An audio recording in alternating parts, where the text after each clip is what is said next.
오늘 우리에게 주시는 하나님의 말씀 누가복음 19장 1절에서 10절까지 말씀입니다. 신약성경 128페이지쯤 누가복음 19장 1절에서 10절입니다.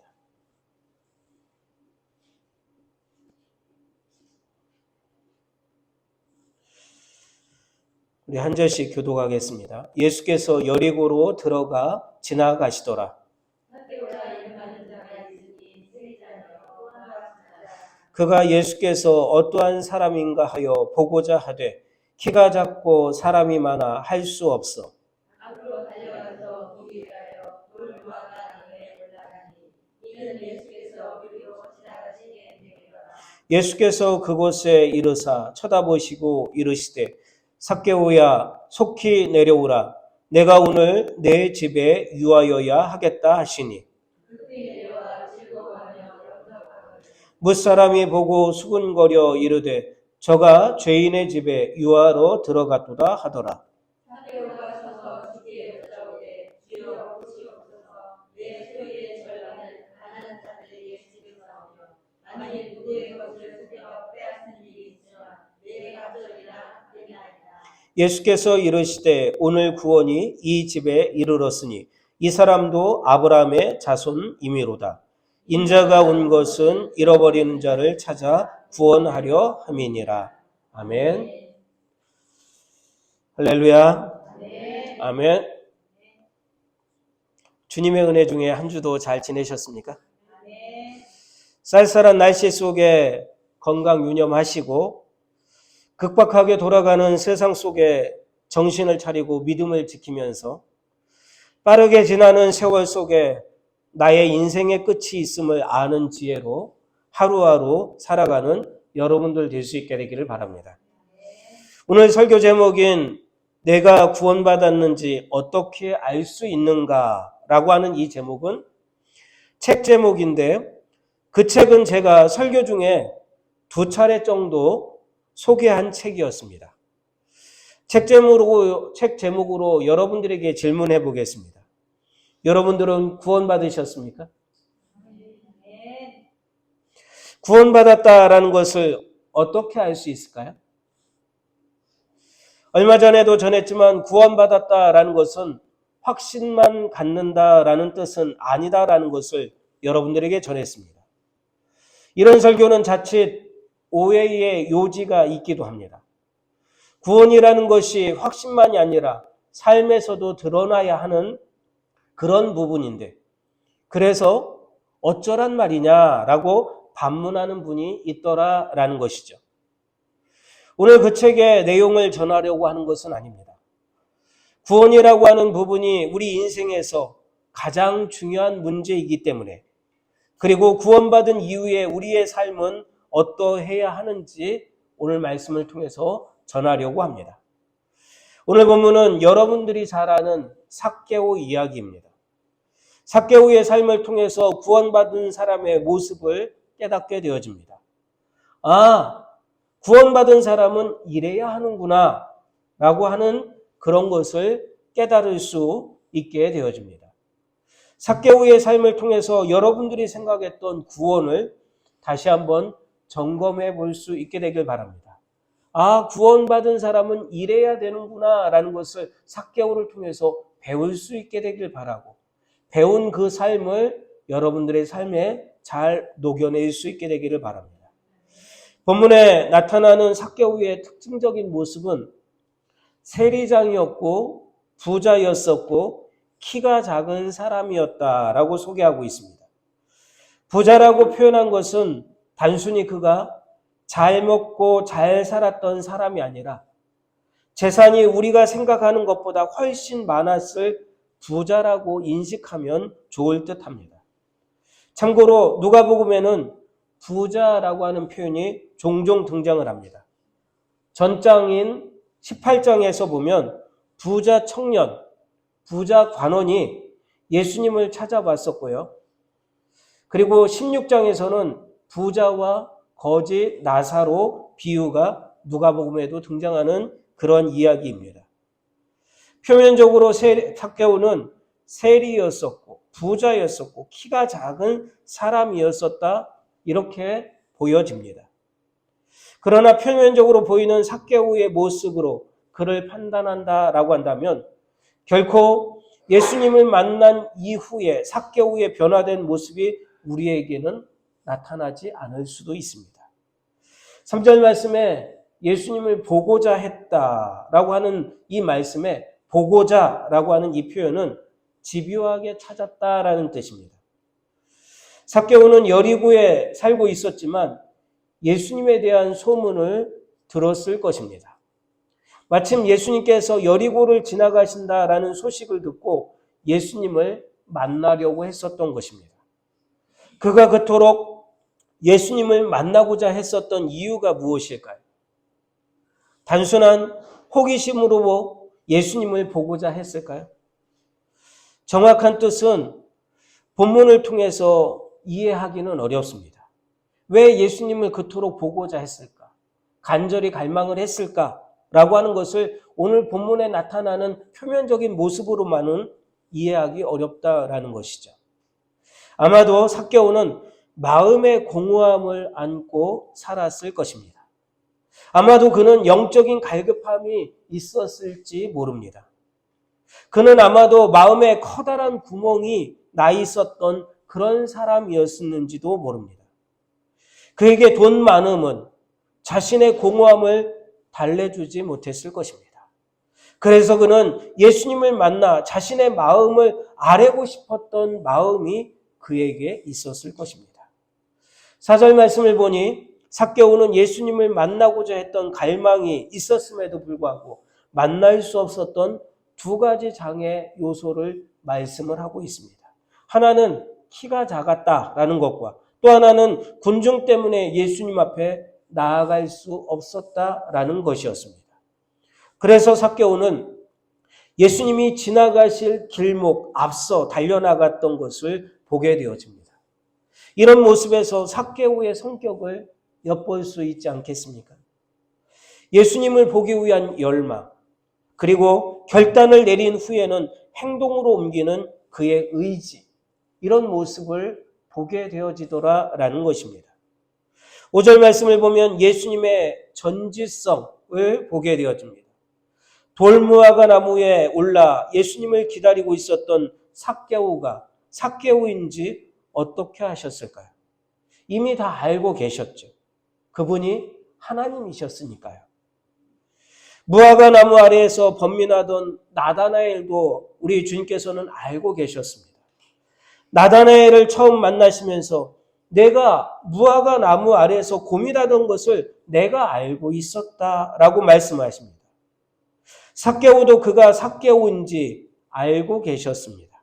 그래서 삭개오야, 지체하지 말고 그 나무에서 속히 내려오너라 라고 말씀을 하셨던 것입니다.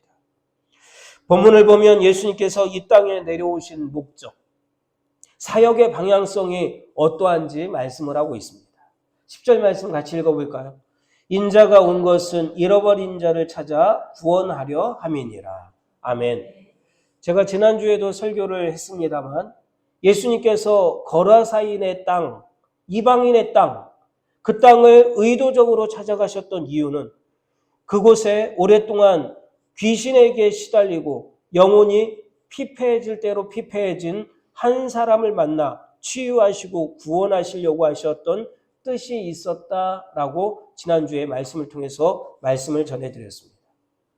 본문을 보면 삭개오가 예수님을 만나려고 발빠른 움직임을 보이는데 그래서 삭개오가 대단하다라고 생각할지 모르겠지만 사실은 삭개오를 만나 그를 구원하시고자 하시는 주님의 다분한 의도는 우리는 간과하곤 합니다. 잃어버린 한 사람을 찾아 구원하시려는 뜻은 우리 주님의 고귀한 뜻이더라라는 것이죠. 그 중에 저와 여러분들이 있지 않겠습니까?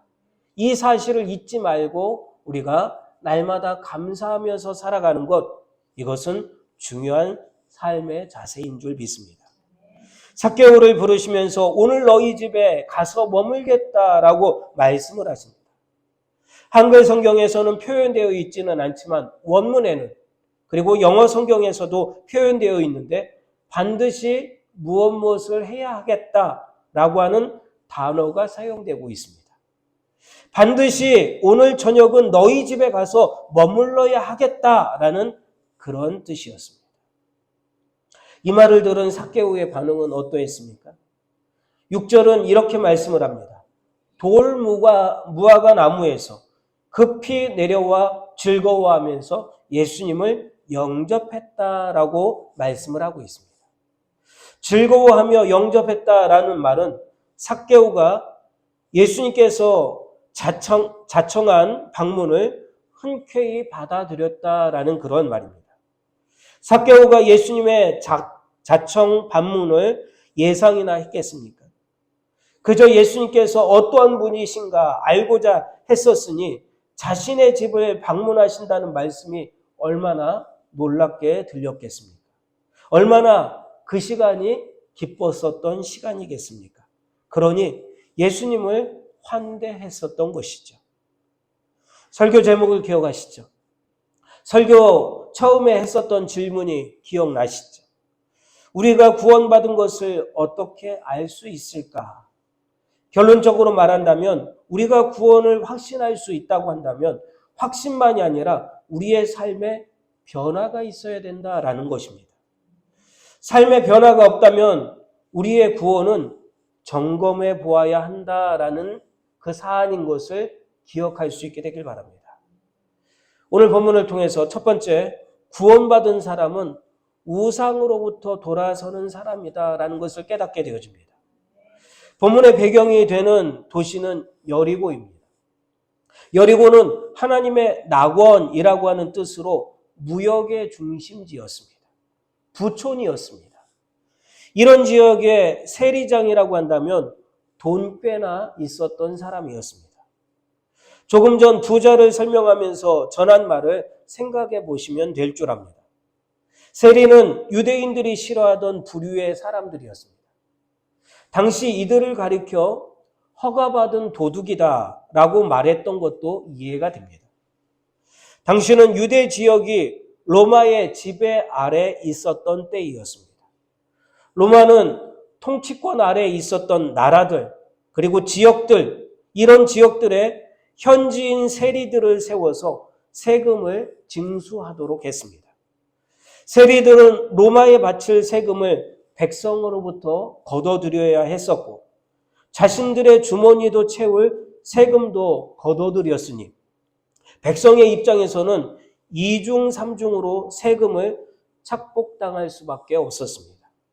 이렇듯 세금을 터무니없이 바쳐야 하니 백성들의 고충은 이만저만이 아니었습니다. 자신들의 호주머니를 털어가는 세리들을 백성들이 좋아할 리 없었습니다. 이런 세리들의 소위 팀장인 세리장이 있었습니다.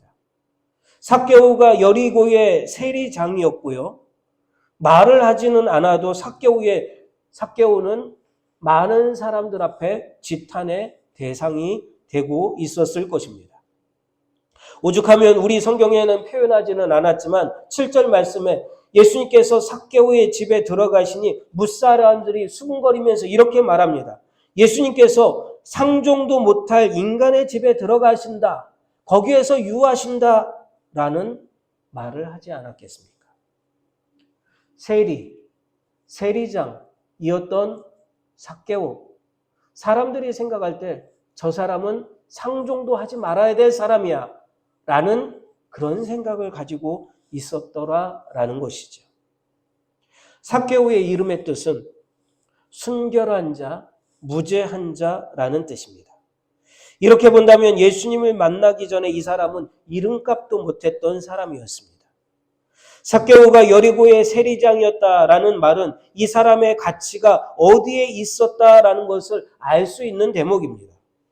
삭개오의 인생의 가치는 돈이었습니다. 돈이 되는 일이라면 물불을 가리지 않았습니다. 돈이 된다면 그깟 욕먹는 것은 감수할 수도 있었던 그러한 사람이었습니다. 돈이 삭개오의 인생에서 최고의 가치였고 돈이 삭개오에게는 우상이나 다름없었습니다. 소위 돈 했었던 그러한 사람이었습니다. 돈의 노예가 되었던 사람이었다라는 말이죠. 그랬던 그가 돈의 노예이기를 거부를 합니다. 돈이 우상이 더 이상 아니다라는 것을 보여주고 있습니다. 어떻게 할 수 있겠습니까? 8절은 삭개오의 심경 변화를 읽을 수 있는 대목입니다. 같이 읽어보겠습니다. 삭개오가 서서 주께 여짜오되 주여 보시옵소서 내 소유의 절반을 가난한 자들에게 주겠사오며 만일 누구의 것을 속여 빼앗은 일이 있으면 내 갑절이나 갚겠나이다. 아멘. 한번 생각을 해보시죠. 돈의 노예가 된 사람이 이런 말을 할 수 있을까요? 자세히 살펴보겠습니다. 성경에서 가난한 자들을 살펴보라라는 그런 말씀은 하고 있지만 가난한 자들을 위해서 재산의 절반을 나눠주라라는 말씀은 성경 어디에도 찾을 수가 없습니다. 그런데 삭개오는 예수님을 자신의 집에 영접한 이후에 자신의 소유의 절반을 가난한 자들을 위해서 풀겠다라고 하니 얼마나 쇼킹한 사건이겠습니까? 이뿐이겠습니까? 누구의 것을 속여 빼앗은 것이 있다면 4배나 갚겠습니다라고 그렇게 말을 합니다. 율법에는 특히 레위기 6장 5절, 민수기 5장 7절 말씀에서 보면 보상법, 배상법에 대해서 나와 있는데 누군가의 것을 빼앗았다라면 빼앗은 것의 5분의 1만 더해주면 됐습니다. 그런데 삭개오는 몇 배를 갚겠다고요? 4배를 갚겠다고 말합니다. 그렇다면 총 20배를 갚겠다라는 그런 말이었습니다. 상상이 되십니까? 돈이 우상이었던 사람의 입에서 나올 수 있는 말이 아니었다라는 것이죠. 여러분, 예수님을 인격적으로 만난 사람은 우상으로부터 멀어지게 되어 있습니다. 내가 내 인생의 최고의 가치라고 생각했던 것이 돈이었다면 돈이 우상이 된 사람입니다. 내 인생의 최고의 가치라고 생각했었던 것이 명예였었다면, 권력이었었다면, 가족이었었다면, 배우자였었다면, 자녀였었다면, 어떤 여행 가는 것이었다고 한다면 그것이 곧 우상이었다라는 것이죠. 예수님을 인격적으로 만난 사람은 나의 삶의 자리에서 최고의 가치라고 여겼던 그런 것들로부터 떠날 수밖에 없다라는 것입니다. 바울이 예수님을 인격적으로 만나고 구원받은 이후에 그는 자신이 지켜왔던 신념, 배워왔던 학문, 그리고 자라나왔던 가문 등 자신이 가치를 두고 이루려고 몸부림을 쳤었던 그 대상들을 배설물로 여겼다라고 빌립보서 3장에서는 전하고 있습니다. 우리의 삶에서도 이렇게 살아가는 것이 가능하겠습니까? 주님을 아는 지식이 가장 고상하기 때문에 다른 것들은 배설물처럼 여길 수 있겠느냐라는 질문입니다. 삭개오는 예수님을 만나고 구원받은 후 자신이 생명처럼 지켜왔던 돈, 그에게는 그것이 우상이었는데 돈으로부터 자유할 수 있게 되었습니다. 이런 모습은 구원받은 성도들이 배워야 할 삶의 자세인 줄 믿습니다. 우리가 구원받았다고 확신할 수 있다고 한다면 우리의 가치관이 변해야 할 줄 압니다. 우리가 하나님보다 귀하게 여겼던 우상으로부터 떠날 수 있어야 한다라는 말입니다. 삭개오는 구원받은 이후에 우상으로부터 떠나왔던 사람이었습니다. 두 번째, 구원받은 사람에게 나타나는 모습은 자신이 죄인임을 깨닫게 되더라라는 것이죠. 자신이 죄인임을 깨닫는다면 어떻게 해야 할까요? 그 자리에 납작 엎드려서 회개해야만 합니다. 베드로를 보시겠습니다. 베드로는 어부였습니다. 예수님과 처음으로 대면하는 아침에 베드로는 물고기 잡는 일로 탈진한 상태이었습니다. 밤새 자신의 경험으로 물고기를 잡아보려고 했었지만 한 마리도 잡지 못했습니다. 기진맥진한 모습으로 무태 배를 정박하고 집에 돌아가서 쉬려고 하던 그 아침에 예수님을 처음으로 만나게 되었습니다. 예수님께서 하시는 말씀이 깊은 데로 가서 그물을 다시 내려보라는 말씀을 하십니다. 밤새 수고했지만 한 마리도 물고기를 잡지 못한 사람에게 할 말은 아니었습니다. 더욱 상징적으로 깊은 곳은 물고기가 없습니다. 그런 줄 알면서도 그물을 내리고 상상도 못할 많은 물고기를 잡았습니다. 그때 베드로는 예수님 발 앞에 엎드리면서 이렇게 이야기를 합니다. 주님, 저는 죄인입니다. 여러분, 구원받은 사람이라고 죄를 안 짓는 것은 아닙니다. 구원받은 사람도 죄를 저지를 수 있습니다. 그러니 구원받은 사람에게서 도드라지게 나타나는 모습은 자신이 죄인임을 깨닫게 된다라는 것이죠. 그리고 그 죄를 간과하지 않고 하나님께 죄에 회개하는 사람이 구원받은 사람의 특징적인 모습일 줄 압니다. 구원받은 사람은 죄에 대해서 민감한 사람입니다. 죄를 안 지을 수는 없겠지만 설령 죄를 지었다 하더라도 지체하지 않고 회개하는 사람이 구원받은 사람의 그 도드라지는 그러한 모습이다라는 말입니다. 여러분들은 어떻습니까? 죄에 대해서 둔감한 자입니까? 아니면 민감한 자입니까? 그래서 지은 죄에 대해서 바로 회개하는 자입니까? 아니면 회개를 미루는 자입니까? 삭개오가 회개했다는 것을 어디에서 찾을 수 있을까요? 방금도 전했지만 8절 말씀에서 삭개오는 자신이 누구의 것을 속여 빼앗은 것이 있다면 4배를 갚겠다라고 말합니다. 잘 생각을 해보시죠. 누구의 것을 속여 빼앗은 일이 없다는 말일까요? 있다는 말일까요? 있다는 말입니다. 자신이 죄인이라는 것을 깨달은 사람은 하나님 앞에서도 회개하지만 사람들에게도 실수한 부분을 사과하는 사람입니다. 삭개오를 보십시오. 자신이 불의하게 남의 재물을 빼앗았다면 4배를 갚겠다라는 그 말은 그런 일이 없었다라는 것을 인정하는 것이 아니라 그런 일이 있었다라는 것을 인정하는 것이고 그것을 회개하는 모습입니다. 여러분들 중에 이런 분은 없습니까? 나는 예수님 믿고 변화받았어 라고 하면서 사람들의 마음에 상처 입혔던 일들은 지나간 일들이다 라고 하면서 사과를 하지 않고 지나간 일들은 없었습니까? 구원받은 사람은 하나님 앞에서 자신이 죄인인 것을 고백하는 사람입니다. 아울러서 내 주변의 사람들에게 실수한 부분도 인정하고 먼저 다가가서 미안했노라고 내가 실수했노라고 말할 수 있는 사람이 구원받은 사람이다라는 것이죠. 구원받은 사람은 자신이 죄인임을 깨닫는 사람입니다. 세 번째, 구원받은 사람에게 진정한 변화의 모습이 나타나야 된다라는 것이죠.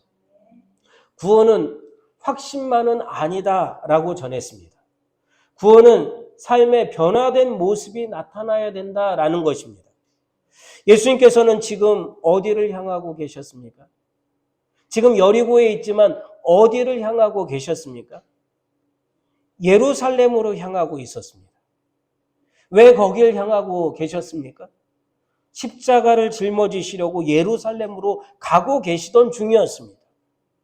예루살렘은 여리고를 통과해야 하기 때문에 여리고를 통과하면서 삭개오를 만나셨던 것입니다.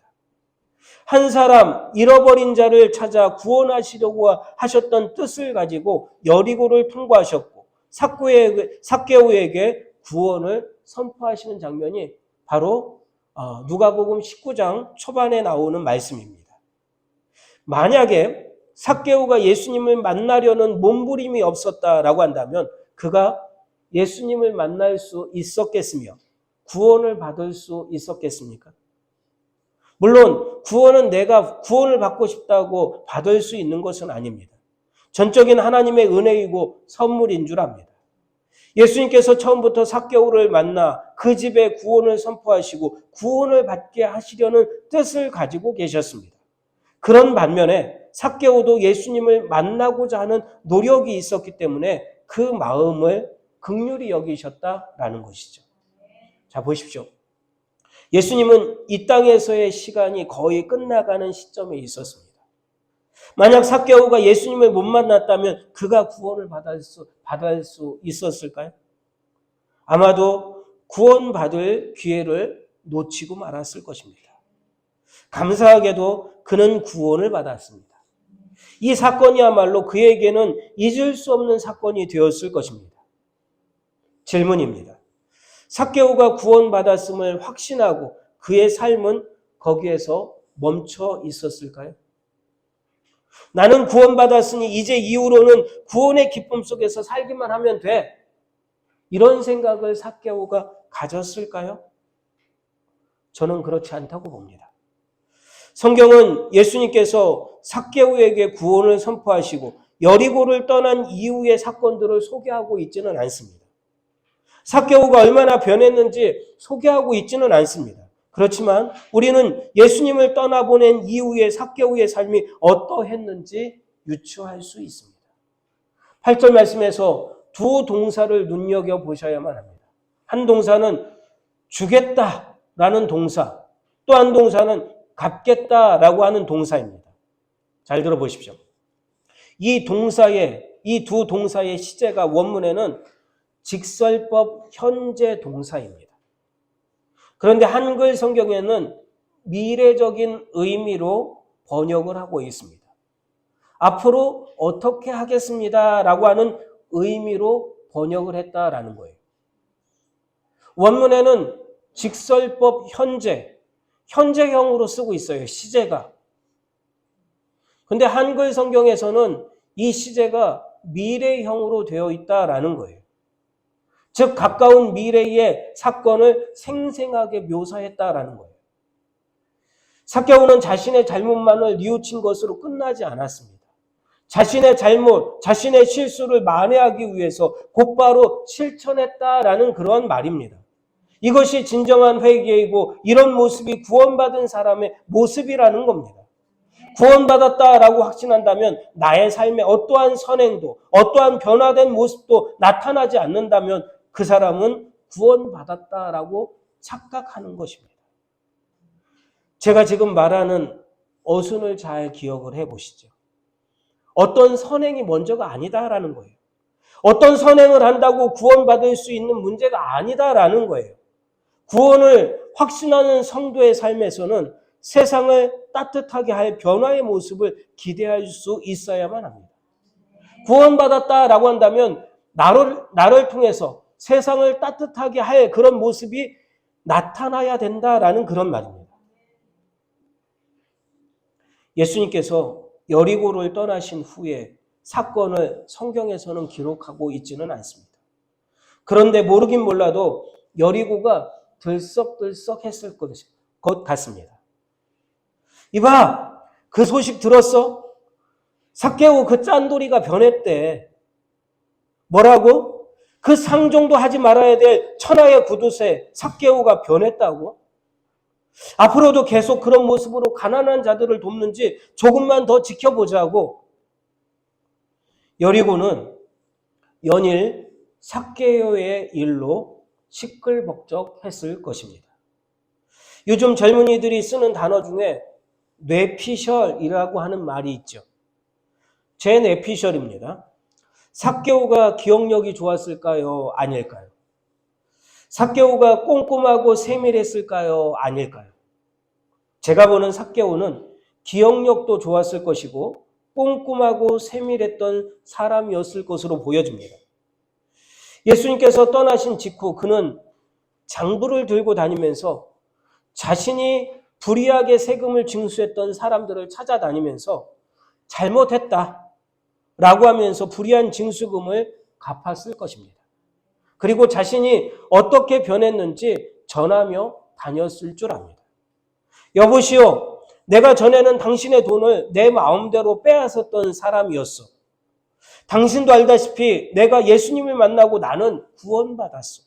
그리고 이전의 내 모습이 불의했던 것을 깨닫게 되었어. 부디 나를 용서해 주시구려. 여기 당신에게서 빼앗은 돈의 4배를 가지고 왔어. 그리고 꼭 당부하고 싶은 것이 있어.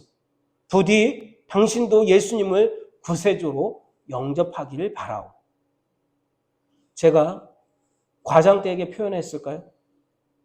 얼마든지 여리고에서 이런 일이 일어났으리라고 봅니다. 아무도 상대해 주려고 하지 않았던 자신에게 예수님께서는 아무런 조건도 없이 자신의 집에 머물겠다고 찾아오셨습니다. 그 사랑 앞에서 자신은 한없이 부끄러운 죄인일 뿐이었습니다. 쥐구멍이라도 있다면 거기라도 들어가고 싶은 심정이었는데 죄인 중에 괴수인 자신을 사랑으로 품어주셨던 예수님의 사랑을 깨닫게 되었습니다. 예수님은 삭개오를 용서해 주셨습니다. 구원을 선포해 주셨습니다. 이보다 더 큰 사랑이 어디 있겠습니까? 돈은 가질 만큼 가져봤지만 그 돈으로 자신의 공허를 채울 수 없었습니다. 자신이 가지고 있는 돈으로 구멍난 가슴을 메울 수 없었습니다. 어디 삭개오의 문제만일까요? 현대를 살아가는 우리에게도 어쩌면 내가 가장 잘 알고 있다고 자부할 수 있는 가족에게도 커다란 구멍은 있을 수 있습니다. 어쩌면 그 상처를 외면한 채 살아가고 있지는 않습니까? 네가 상처 입은 것이 네 잘못이지 내 잘못이겠느냐? 상대방의 상처, 가족의 마음의 상처를 외면한 채 살아오지는 않았습니까? 예수님께서는 마음의 공허함을 안고 누구에게도 자신의 고민을 말하지 못했던 삭개오를 찾아가셨습니다. 그에게 위로의 손길을 내밀어 주셨고 그를 따뜻하게 감싸 안아주시고 구원을 베풀어 주셨습니다. 다시 한번 전합니다. 예수님을 믿는 사람이라고 한다면, 구원받았다고 자부할 수 있는 사람이라고 한다면 다른 사람의 상처가 내 아픔처럼 여길 수 있어야만 합니다. 예수님의 사랑이 부끄러운 나를 포용해주고 품어주었던 것처럼 적어도 내 가족에게, 적어도 관계를 맺고 있는 지인들에게 따뜻함이 전달될 수 있어야 하지 않겠습니까?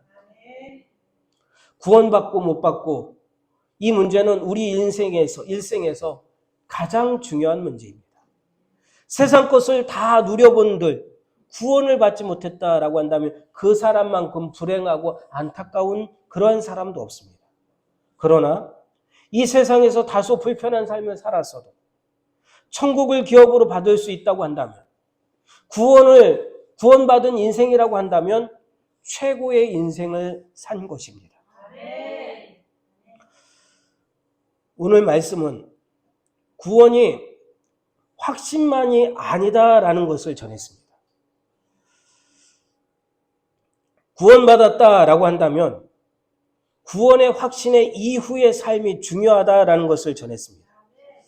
구원을 확신하고 이후에 우리의 삶은 세상을 따뜻하게 할 우리 속에 변화된 모습이 나타나야 한다라는 것입니다. 우상으로부터 벗어나야 하고 진정한 회개가 있어야 하고 진정으로 변화된 모습을 주님께서 우리에게 요구하심을 기억하고 구원받은 사람으로서 복된 삶을 살아가는 여러분들이시기를 축복합니다. 기도하겠습니다.